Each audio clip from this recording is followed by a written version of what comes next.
Hi friends and welcome back to Fiber and Floral, a mostly knitting podcast. My name is Becca. I am a German American living in Berlin, and I am what I would call a multi-crafter. I knit, I sew, I embroider, I spin.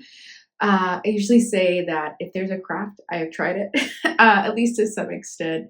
I love learning how things work and trying things out, even if I'm not going to be good at it. Um, yeah, I just love learning new techniques. So, welcome. I am going to be doing just your average run of the mill project updates video today. I've got a lot of whips to show you, as well as a lot of sewing. I usually typically have a lot more knitting on this podcast. It is more of I say a mostly knitting podcast. Um, However, this month, and I'll go into this later. I'm reading this book called I finished the book called The Pathway to Flow I think it's by Julia Christensen, which basically talks about how to create this idea of like creative flow where you kind of like lose track of time and like it really is a way to like heal your mind. But yeah, you lose track of time. It's challenging, but doable. And there's all these different parameters that like you just get into creative flow. And I've been trying to follow, like, I talked about this a little bit before. I've been trying to listen to my body, if you will, or like listen to my mind, or just like listen to who I am as a full person and really like lean into like what is going to make my body or my mind rest and heal right now. So that's meant some evenings, instead of doing anything creative, I'm just like laying in bed and reading a book. Some Most weekends it's meant like being here with my sewing machine and really just like going. Last Sunday I cut out a pair of jeans, the jeans I'm wearing. I just wanted to cut them out. I cut them out around like 1 p.m. and when my youngest was napping, and basically just like lost track of the day and it was 9 p.m. and I had a finished pair of jeans. I really don't know what happened. I've never been the kind of person to like from cut to sewn object unless it's like a turtleneck, um, especially jeans. So, but I just like felt good, and that to me was like a good example of creative flow. And so I've really found my sojo, as we say in this, so like my creative mojo back in the sewing. I haven't sewn for a long time, so that was quite a surprise. But I think reading this book is really helpful. I do have a few finished knitting objects, a lot of whips, and yeah, I'm excited to share with you today. So settle in, grab a cup of tea or a cup of coffee, grab some water, and yeah, settle in. Thanks for being here, friends. As always, I will start off with what I am wearing, and it is the Flora sweater by Irene Lynn. It is very brand new, as in I just sewed in the ends like maybe 30 minutes ago. I finished this last night, laid it out to dry by my heater so that it would dry overnight, and yeah, I'm really happy with it. It is, let me pull it up. Also put her version out to the side and then do some B-roll so you can really see the sweater. I found that trying to like show you the sweater is not really the best, but so the Flora sweater came out, it's pretty old. It came out roughly 3 years ago, February of 2023. It is a 22 stitch gauge, so a recommended DK. I held a fingering and a mohair together on 4.4 millimeter needles, and it goes from a 94 centimeter to a 138 centimeter bust, or a 37 to a 54-inch bust.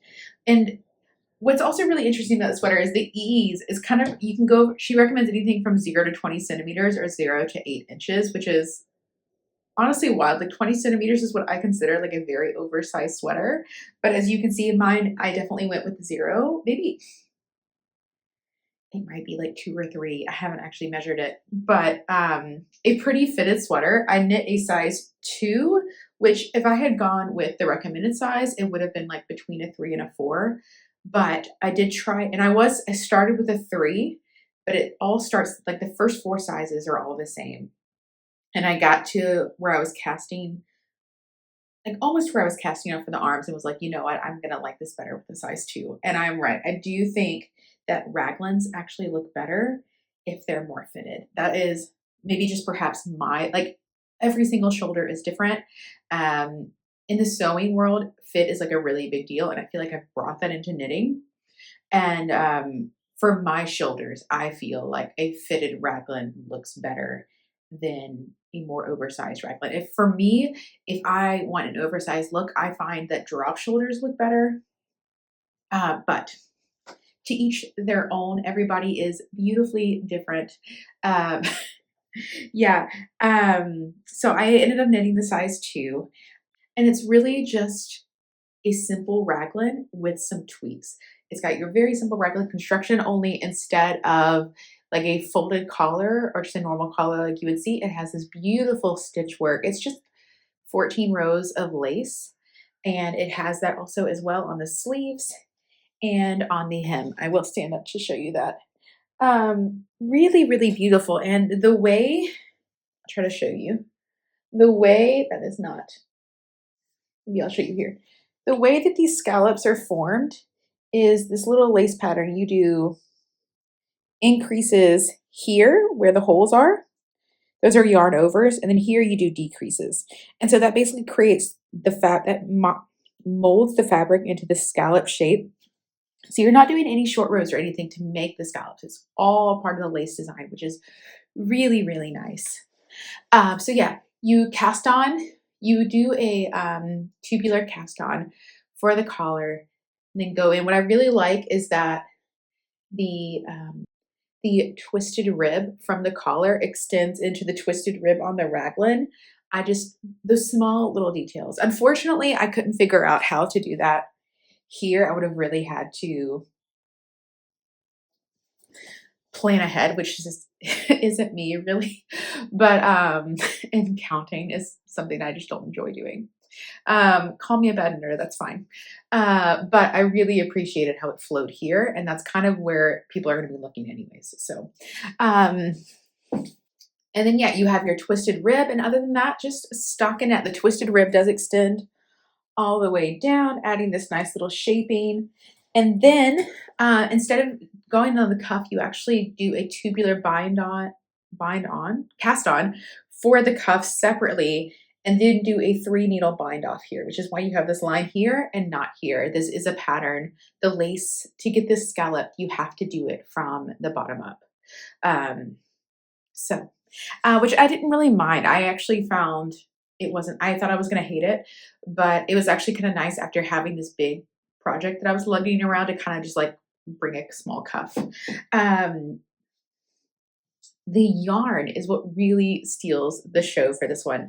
This is hand-dyed yarn, but one of my favorite yarn dyers, the Mindful Creator.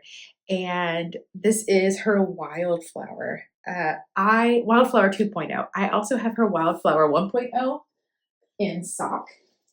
Let me pull it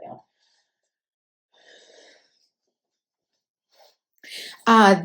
This is her flowing fingering in Wildflower 2.0. This is her Wildflower 1.0 in sock. And as you can see, the 1.0 is a little bit more yellow. She used yellow and greens and oranges more. And then in 2.0, she kind of took those yellows and oranges out. And so it's just pinks, purples, and like an olivey green. And I just love the speckles. I really fell in love with this color. And then I held it with her mohair, her undyed mohair. I only ordered 200 grams of both, and it was more than enough for this sweater. I knew when I ordered this yarn, I was going to make this sweater. And since it's cropped and I'm quite petite and on the smaller size range, it was really doable. I did order 1 skein of Knitting for Olive and cream for the ends, but I still use the same mohair. And think if I were to order it again, I would probably go with like marzipan instead. I think that's a better match, but it doesn't bother me. I love these sleeves. I really realized that I like a chunkier cuff. I like when the cuffs, if they're going to be longer sleeves, I like the cuff to be really relaxed. And I do want to add more like chunky cuffs where you can just like wrap them around.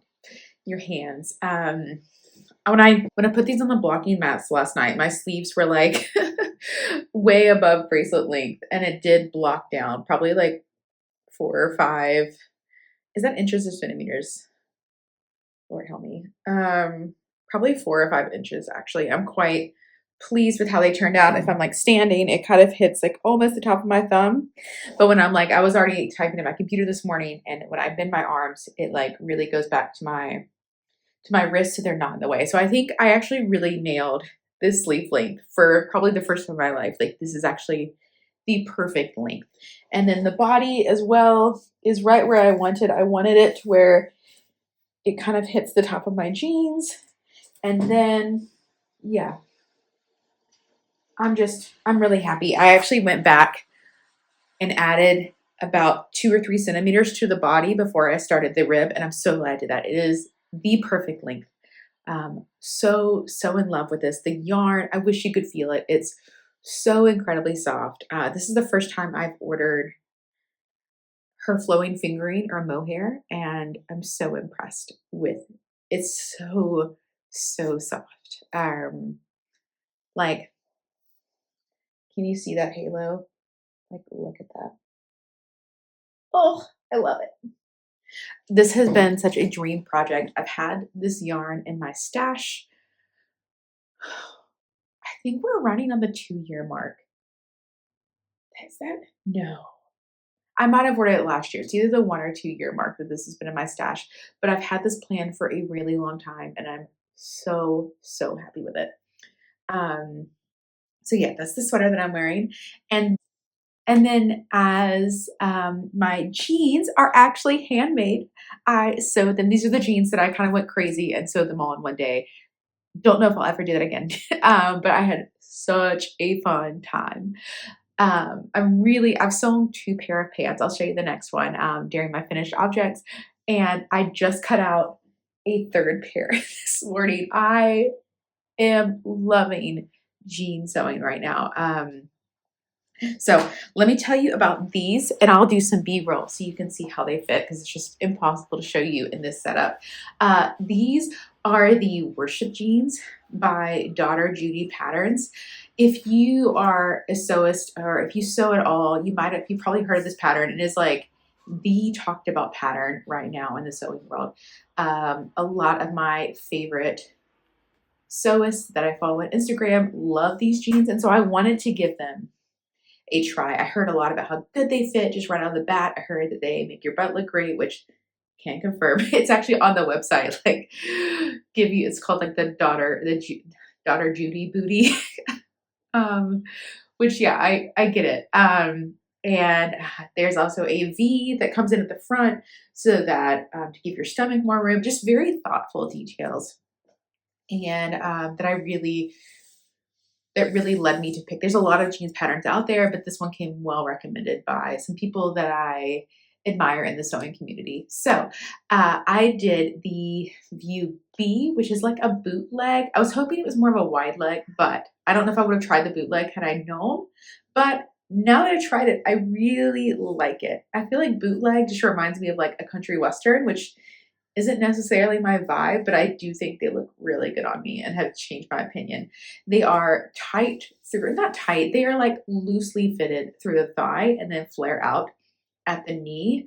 And I think this is just such a flattering look on my body, and I would make this again. I actually have UA cut out, which is more of a straight leg, so it's tapered down to the ankle, and I'm excited to see how those fit. I bought 4 meters of this fabric because I bought it it's 10-ounce denim from Self Made, which is a kind of like a box sewing store here, basically. It's our version of, I guess, Joann's, which rest in peace.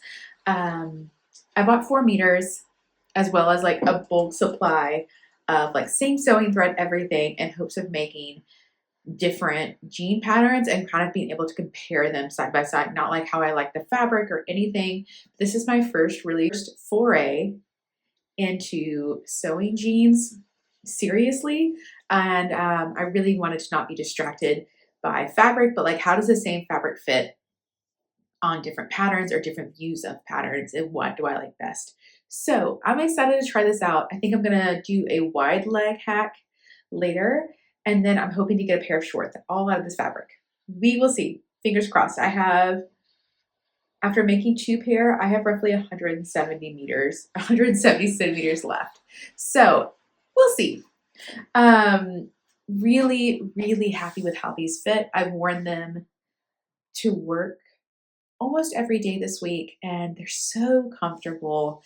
I'm just so happy. I also had these little details, which I'll post B-roll of, which are going to be standard. I added like a scissor hook, which I stole this idea from a different pair of pants by So Liberated. So I can't take credit that this is complete, like, I don't know if it's creative stealing, but like, I took inspiration from her pants pattern and did this on my jeans as well. And I think it just makes the jeans so much more useful. So I added a scissor hook that goes from my pants pocket that goes from my back pocket to the side seam. And then I added a pencil holder on the other side. And this is just, I work in a preschool. I work with 3 to 5-year-olds every day.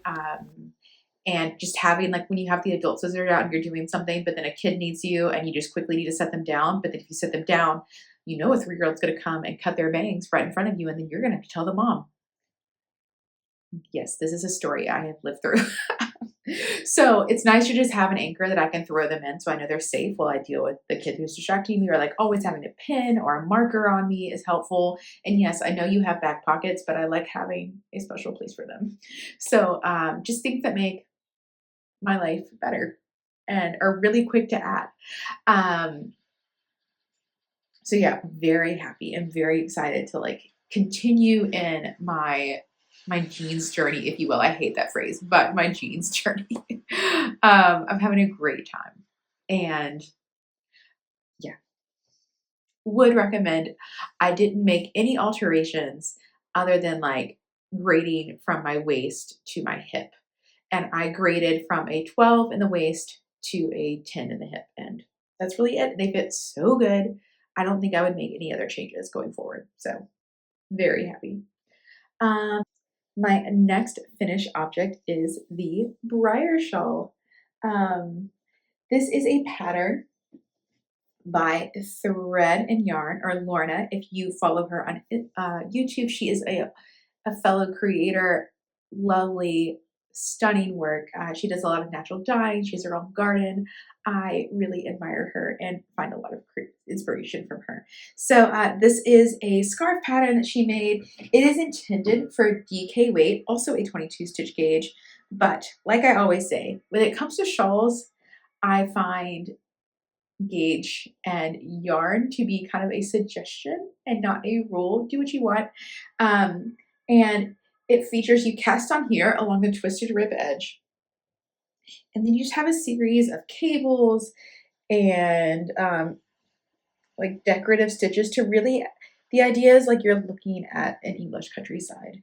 And I really, really love it. It's just so sweet, so nice. And this really has become, since I finished it, it's become my go-to scarf. It's just a really great color. I think just having a scarf that matches everything, and it's just really, really nice. It's a good length. I did make, so like she has a small and a large size. I was worried about running out of yarn, which I actually have a whole ball left, so I don't know if I needed to be, but I actually cast on even less than the amount of stitches of the small. So it is definitely smaller than it should be, but as you can see, like I have no problem extending. My arm width is roughly 150 centimeters. And this is it. I have no problem stretching it out. I did kind of like help it stretch when I was blocking it, and that did extend it a little bit, but it's really a great size. I don't like really bulky scarves or shawls, and so as long as I can kind of tie it underneath so it doesn't fall off, I'm happy, and it does that, and it's so nice. I got a gift card from my last class for the end of the year last year, and I ended up buying this like random cashmere yarn. I'm not even sure if it's cashmere. It wasn't a brand that I know or is really reputable. Um, but it's really nice. It doesn't itch at all. I wouldn't say it's warm, but I don't really need a lot of warmth on my neck. I actually do prefer like shawlettes in the, like, no matter what time of year it is. And it's been really nice we've had like freezing temperatures here. Like we've had ice and snow on the ground for over a month. And as someone who is from the southern United States, it has been rough. But this has been really nice to just throw on. And I've been able to just, if I need to, I'm outside with the kids in the backyard, just cozy up in it. And I'm really, really happy with this. It looks stunning. I just think it's really, really nice and beautiful. And Lorna did a great job designing it. Yeah, the Briar Shawl. I just think it's sweet. I really would love to knit it again. I think she has a version that's like in like a rusty orange color, and I think that just sounds beautiful. I would love to knit it again. My next whip, if I can get all my yarn balls out, is the Always Forever Unicorn Sweater by Wool and Beyond. Oh, I still have balls falling out here. Look at my needles having stopped at the right place. Look at it. So this is for my will be 3-year-old's birthday. I actually need to hurry. Now that I finished this last night, this is my main priority. And I think it'll go fast once I finish the ribbing. I think the intarsia, let me get to that. This is for my 3-year-old's birthday coming up in almost 2 weeks. It is knit in the round intarsia, which it is top down, which I like. And once again, I don't like seaming, but I like, and I've mentioned this before, I like intarsia in the round less. And I'm saying this as someone who really loves intarsia. However, it's a very sweet design. It is, it does knit up really fast. It's knit on 5. The recommended gauge is 17 stitches.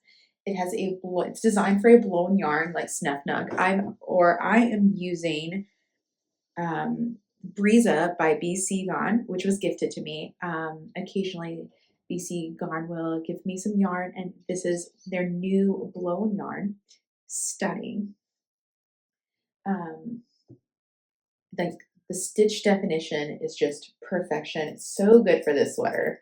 Would absolutely recommend it. Their colors are a little limited at this moment because the yarn just came out, but thankfully this is like the perfect colors I was looking for. I love this purple. I am knitting the size 104, which is like roughly a 4 in like American toddler size. It's very large, as you can see. Like I feel like I could almost fit into this. And I was worried about it being big and just decided I thought about it. I got to here and was like, should I rip back? I was like, no, it's fine. She'll grow into it. As you can see, the unicorn kind of wraps around the back. So once I'm finished with this, I will go back and crochet on the hair and then embroider the eyes. And she really loves unicorns, as any 3-year-old should. And I think she's going to really love it. I'm considering like also embroidering like a flower crown onto the horse. I haven't shown you guys my new tattoo. Remind me to do that. Flower crowns are in there. I'm going to wait and see how the horse looks. I'm considering adding a flower crown. I just love a good flower crown. And yeah, it's very interesting. I've never, the thing with intarsia in the round is that you basically have to like wrap at your beginning of the round stitch. You basically just like wrap, and it creates this like texture that I just don't like. But I was looking at finished projects on Instagram and Ravelry, and like because it's on the side and under the arm, you really can't see it. I still don't like it. But I've gotten used to it, and I think after talking with you about it on my last project updates video 4 or 5 weeks ago, I've just kind of accepted it, and that's been helpful. It has helped me make progress. So as you can see, I've finished the chart, and I'm now working on the ribbing. I probably have another 2 to 3 centimeters of ribbing, and then I'll go back and cast on the arms and the neck. Yeah, I'm really happy with it. This yarn is so nice. I forget the makeup. So yeah, that is the forever, always forever unicorn sweater. It has to be done in the next 2 weeks. So I'm really going to push to finish it this weekend, or to finish the body this weekend. And then I think just like knitting the sleeves and the neckline will be super easy. So that is her birthday sweater. Stay tuned. So my next finished object is the Lander pants by True Bias. And I will show you B-roll again of these because it's impossible. I have been looking at this pattern for at least 3 or 4 years and finally was like, I'm going to go for it. I'm going to learn. And I think this is a great beginner friendly pants pattern because you don't, like on a typical jeans, you have, can I show you this back yoke right here? And these have a dart instead of a back yoke. So all the same pants pattern. And then instead of having to deal with a zipper, you have buttons, which buttonholes, yeah, they're not great. But if you're getting into like a fitted pant without an elastic waistband, I think this would be a very beginner friendly pattern. So it has 4 buttonholes, 1, 2, 3, 4, and patch pockets on the front, which are really cool. And then I also added, like I was talking about these fun pockets, I added like 2 little mini pockets down here with a nice little label. And then I did some detailing on the back pockets that are like supposed to feature little mountains. I chose to do like a contrast top stitching thread to kind of mimic like, oh, typically on jeans, we use like a yellow or like a gold top stitching thread. So I chose, since these were gold, I chose to do like a burgundy also to get that like nice top stitching effect. Really happy with how it turned out. They are wide leg. And then I added a few, let me show you. I got these labels for Christmas, and they are, I designed my own logo, and it says Fiber and Floral at the bottom because it's a sheep and flowers. So, you know, Fiber and Floral. I love it because I knew I wanted to get into jeans making. And then I also added on the pencil pocket. Can you see that? On the pencil pocket, this little quilty label. So really, really happy with it. Once again, I didn't do a lot. I really wanted to try it to get away because when I tried to sew jeans before, I got really involved in fit and it got really frustrating. Like every crease I wanted gone. And I kind of realized through like watching other makers on Instagram that jeans are supposed to have ruffles, and even just like or not ruffles, like wrinkles and areas, because when you're moving around, that is just, you need space. And denim also molds to your body like fabric does. Even non-stretch fabric is going to like tweak to your body with wear, especially denim. And so I purposely wanted to see, I didn't make any major alterations other than grading from my hip to my waist. My waist is bigger. It's not bigger than my hip. Like I still have like, but on the size chart, it is bigger. So it's more of like a straight line instead of going in at the waist. Which is how bodies are. Every body is different. Your hips might be way bigger than your waist or vice versa or whatever. And that's kind of what I love about sewing is like this acceptance of like my body isn't different. It's just like I'm learning to sew for my body, and my body has more of a straight line between a waist to hip than like your typical size chart, which is also, so I didn't do any adjustments other than that. The fit is fantastic. They fit so good. They're so comfy and they make me feel so cool.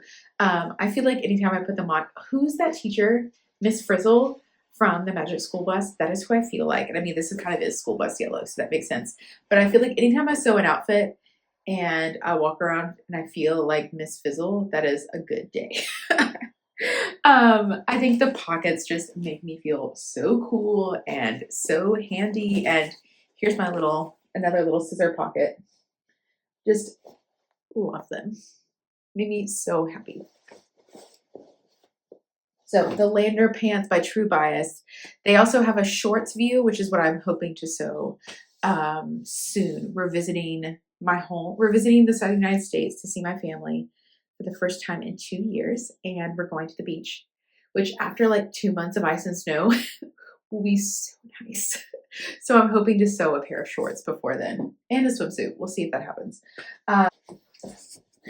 My last finished object is kind of silly, but it's just a very simple turtleneck. This is like one of my go-to. I kind of hacked it together, but I've hacked like 3 different patterns to make a turtleneck, so I didn't have to buy a pattern. There's several turtleneck patterns out there, so you don't have to do that. But I found this adorable vegetable jersey that I just had to have, and I think it's so funky and cute when you wear like. And I've been wearing my what is that called? What is it called? I'm so bad with names. The Pointelle slipover. I basically made this to wear my Pointelle slipover more. And one of my favorite outfits has been the yellow jeans with this shirt and then my Pointelle slipover over it. And I like hardcore Miss Fizzle with on a field trip to a farm. Like, or a community garden or something. Like I've never felt cooler in my life. I love it so much. It makes me really happy every time I wear it. Very simple. It took me less than an hour to sew up. One Saturday morning, I just came in my sewing room. The sun was shining. It was like free. It was like -15 outside. And I was like, you know what? I'm going to cut out a turtleneck. And I love it so much. So cute. Yeah, like I said, I really don't sew. I haven't sewn this much in a long time, but I've really been enjoying spending time in my sewing room or my craft room on the weekends. And I think that's been a big contributor. And then also just, yeah, trying to pay attention to my body. I will have a video. I think I read this book in combination with like designing my craft room. We recently moved, and so my husband and I we moved into a bigger apartment, almost nearly twice as big as our old apartment, which this is like an average size apartment, but it feels big to us. And so my husband and I are sharing the 3rd bedroom right now. We'll see how long it lasts with our 2 girls. They have a huge bedroom that they're sharing, and we're splitting the smaller bedroom as our office. And so as I was designing my craft room, I wanted to read The Pathway to Flow by Julia Christensen. And it really got me thinking about like, how can I set up a space that encourages my creativity? And so when I sit down, everything is where it's meant to be, but also like encourages me to come in. And I think I've done a really good job of that. Even just like the way the desk is angled. So like when I walk by, I see it and it's like angled towards the door. So it's just very inviting. Everything is laid out and I don't have to put things away, and it's bright. There's a window right beside it. So I really, really have to turn on the light. And it's just such a welcoming place. And so I think that's really contributed to my sojo coming back, and I'm really happy. So there will be a video coming out in the next 2 weeks where I kind of walk you through like how I set up my space, things that I want to continue to add to, and also some habits that I'm creating to kind of that Julia has recommended in this book to encourage creativity. Yeah, I'm really excited. I love talking about stuff like this. Like, give me a craft book that kind of like talks intellectually about crafting, and I'm like, girl, yes, please, let's do it. Or like a book about. I read a book about the history of sheep last year, and I was like, yes. It really combines like all my loves into one. I thought I was going to go into academia for a long time, and kind of realized that wasn't for me. I much enjoy playing with concepts more than I enjoy like studying concepts. But there are always like, I just love researching and learning new things. And so books like this really combine a lot of my loves into one.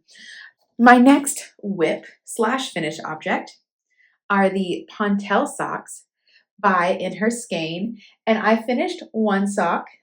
And And it's kind of hard to see right now. I think you'll get the full effect once I've blocked the lace, but they're these sweet little, I'd say slightly lace pattern. Like I don't think this is an intense lace pattern because it's not like an overall, like just a very subtle lace pattern. You can't really see it so well, but they are designed to look like flowers. I'll try and post a finished photo here. I'm sure these will block out. Just lace doesn't, it always scrunches up until you block it. And then it has a scalloped folded over cuff, your traditional heel. I think it's just really sweet. I've been wanting to knit these for a long time, and I finished one sock and I've started the second. I haven't really been like last year, I did a sock a month. This year, I didn't want to do that. I love knitting socks, but I didn't want to put pressure. There's a lot of other things I wanted to knit. Oh, I realized. And so I've really just been keeping these in the side pocket of my backpack. And if I'm like commuting to work, I usually bike to work, but it's literally been like too icy. I've seen so many bike wrecks. These people who bike through ice, y'all are crazy.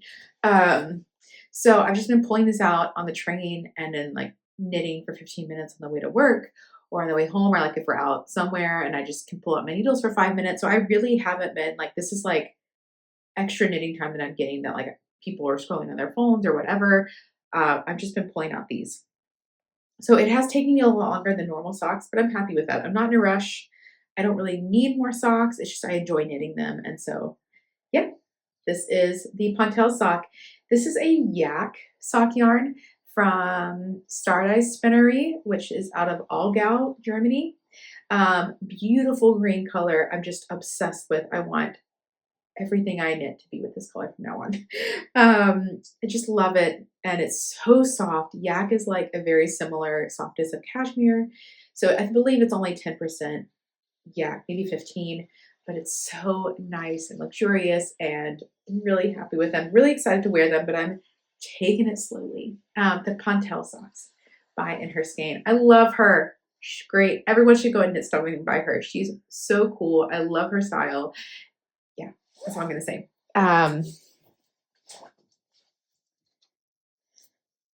And because I love this green so much, I actually tried to search for the perfect, like a similar yarn color. And I actually looked on Stardust's website, and almost bought more of this to knit a whole sweater with, but decided it was just more than I wanted to pay. Like hand-dyed sock yarn is really expensive if you're trying to buy a sweater quantity. And it wasn't something like, I didn't want to impulse buy that much hand-dyed yarn at the moment. But thankfully around that time, Knitting for Olive came out with Green Woodpecker, which they described as a fall, dustier version of their, I believe it's Green Pea, which I kind of agree with. It is it's like a dusty green color. And it is a little more yellow than this green, but it is very fall-y, and I do really like this color. They now have a green pecker mohair. I ordered this literally the day after they came out with this because I saw how everyone was obsessed with it and I was worried. I was like, oh my gosh, that's the perfect color. And I really wanted to order more yarn for them. And support them. So I held it with their Dusty Olive. And together, oh my gosh, I am literally, hang on, obsessed. Like, look at this green. Like, oh my gosh. When you hold it away, it does more look like more solid color, but then you get this gorgeous marling, like, oh my gosh. It's perfection. I think the green, like the olive and the green woodpecker together, I love it so much. This is why I haven't finished. Like, this is why it took me so long. I could have finished this 3 weeks ago if I wouldn't have been distracted by this.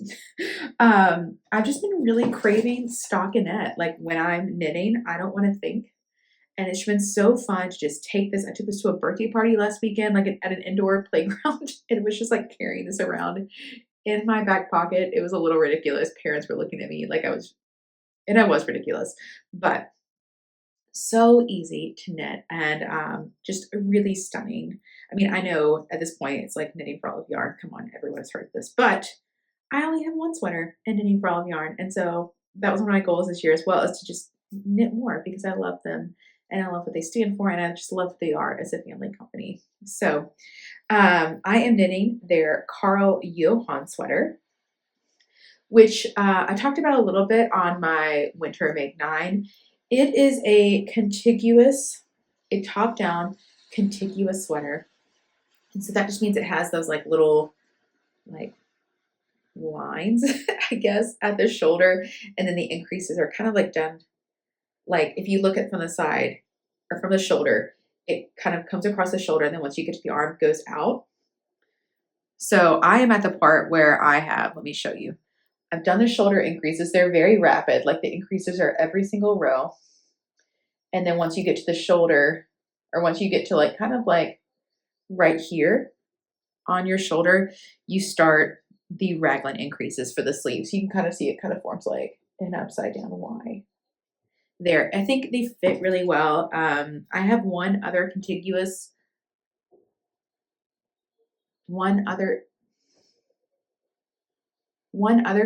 sweater, and I just love the way it fits. It kind of makes, and instead of a raglan of the fabric kind of coming down like this, it kind of brings it more down. And I think it's great for like a 5 to 10 centimeter positive ease sweater, which is exactly what this is. And I'm really excited to have this fabric. I think it's a great color for spring. Yeah, as you can see, I'm really clearly obsessed with greens this year. Last year, I felt like every single yarn I bought was purple. And this year, I very much feel like every yarn I buy or every fabric I buy is green. So really happy with it. Instead of doing, I'm very petite and I have a very short neck, which once again, there's nothing wrong with bodies being different. I feel like I'm talking a lot about body neutrality this year, this podcast, but whatever. But the beauty of making our own things is that we get to make things for our body. And I have a short neck. I know this from making turtlenecks in the past. And so I actually shortened the length of the turtleneck so that like it's not gonna like scrunch over my neck. And I decided to just go ahead and do a double folded collar. So it's a little bit bigger. It's a little bit thicker than a normal double collar would be, but I just felt like that's kind of what the matcha jumper, like I was considering either this sweater or the matcha jumper. And I ended up choosing this one just because I already had it in my library, but the matcha jumper does do kind of like a mock turtleneck. And I do prefer that look where I don't have to be worried about a fiddly collar. And I know I'm just going to wear it like this and I don't have to think about it. It still anchors into your neck like your typical mock turtleneck, but it's not so high. And I think it's going to be better in the long run. So this is roughly probably like 5 centimeters. So I did like 10 centimeters total and then just went ahead and stitched it together and sewed it together before starting the body. The Karl Johan sweater is another 21 stitch gauge DK. It's designed by Knitting for Olive. It's available in their Knitting for Olive book. I got this for sale. Like when it first came out, it went on sale for like 99 cents, the ebook. And so I bought it then having no plans, but 99 cents for like kid patterns was a great deal and paid off. So instead of the recommended 4.5 millimeter needles, I am doing 4 millimeter needles to make gauge, which is just like my standard 22 stitch gauge needle. I know that about myself. I did actually gauge swatch and I'm proud of myself because I wanted to make sure. But yeah, I'm really happy with the fabric. The fabric's so nice. I love knitting for y'all with yarn. I know it's a big deal for a reason, or a cliche for a reason, but I'm really happy with it. I'm glad I took a chance. It took me a while to find the right color green. I actually returned some yarn to Mosh and Find that I ordered. It just wasn't the right color and I was being very picky and I'm so glad that I held out for the right color. So I'm really happy. That is the Karl Johan. And then my very last whip is hardly a whip. I technically started the Scout mini shawl, but like I did like 20 rows, which like it is on 2.75 millimeter needles. Like 20 rows is like so little. Um, but I just like got the itch to cast on, and then I actually stopped because I wasn't sure about this green. Um, I just don't know. So I was gonna take a minute and see if I had enough of this green left over for my sock and maybe use that instead. I think that might just more fit into like the color scheme I was going for, but I wasn't sure if I was going to have enough of this sock left. So I was going to wait and see. I think I will, but yeah, I also think I need to work on so the Scout mini shawl. I'm getting ahead of myself. I think I was doing so well at first to like go step by step and whatever, but alas, our brains don't always go step by step, do they? The Scout Mini Shawl is a pattern by Flora Spring. It is intended for fingery weight yarn, but obviously, once again, do what you want. She calls for a 3.5 millimeter needle. I know that my fingering weight stitch is 2.75.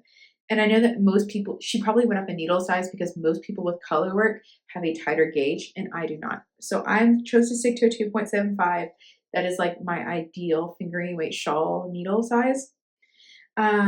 She goes through like on her, on the pattern, on the Ravelry pattern, you can see even before you buy it, like how much of each yarn you need, which I really liked. I was able to go through my yarn stash. And then like the pattern is so well organized. Like she goes through like before you even start, I want you to divide your yarn into different balls, 20 grams of this, 80 grams of this, blah, blah, blah, blah, blah. And I really liked this like step-by-step organized. Even though I am not organized, I love other people who are. Like my ideal colleague is someone who is incredibly organized and not afraid to be like, Becca, clean up your mess in a nice way. Or Becca, yes, you want to go on a field trip. Have you done this and this and this and this and this? Let me help you. This is my ideal colleague because I am not this. And I love that she is organized in her pattern. And just it's so well written. The charts are incredible. I'm looking forward to knitting this. I just really got sucked into stockinette. So I'm gonna go back and start this. I also want to go back and do some like research on. I want to do some more reading on intarsia techniques or like stranded color work when you're going knitting back and forth because it is stranded color work. You can see that right here but it's like back and forth and I don't know what to do with that. So I need to do some reading. The pattern might even have that and I might have not just read it. So that's kind of why I stopped because I realized my technique wasn't good and I wasn't happy with how I was holding the colors. And so I kind of stopped and was like, I'll come back to this when I'm ready. But I did start it. It's definitely not a beginner color work thing. I think this is something that's really going to challenge me in my color work skills. And I'm excited to learn. Like I said, I really do love learning how things work. And so I think, especially if you're wanting to grow your color work skills, this would be such a good pattern. She has a mini version, which is what I'm doing. And she also has like a full shawl version that's huge. And I think it's just so lovely. It's going to be really fun to knit this spring. So I think it's going to be great. I'm looking forward to getting more of this done. Just might be a slow year, take the whole year project. So yeah, those are all my projects that I have for you today. I have no idea if any of that made sense. Like now that I'm sitting here, I'm like, I don't know if, I hope it did. I hope it made sense to you and that you followed along. If I forgot anything, let me know. I have the feeling that I did, but that's okay. We all forget things. Um, I did want to mention my giveaway for my Winter Make 9 video, which I'll link up here. I did a giveaway like I always do when I make these videos of if you want to knit something along with me. And the winner is Joshua Holly Kindness 9168, who said, loved hearing about all your upcoming knitting and sewing projects. I'd love to knit the Pointelle socks with you. So reach out to me on Ravelry and I would love to gift this pattern to you. And yes, let's knit the Pointelle socks together. Thank you for watching my video, everyone.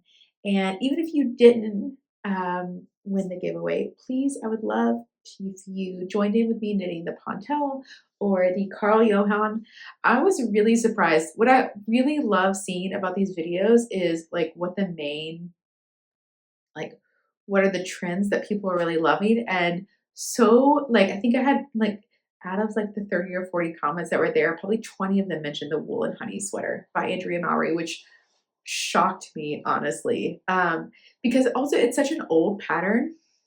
I think it's probably like 5 or 10 years old. So for it to be like still this popular, I think really speaks to like the just how cool the design is. That's something I'm hoping to cast on more around like April, May, but I'm really looking forward to casting on it. I already have all my yarn sitting right there for me, just it'll get there. But I think it would be kind of fun to cast it on like right as spring is hitting and all the bees are coming out.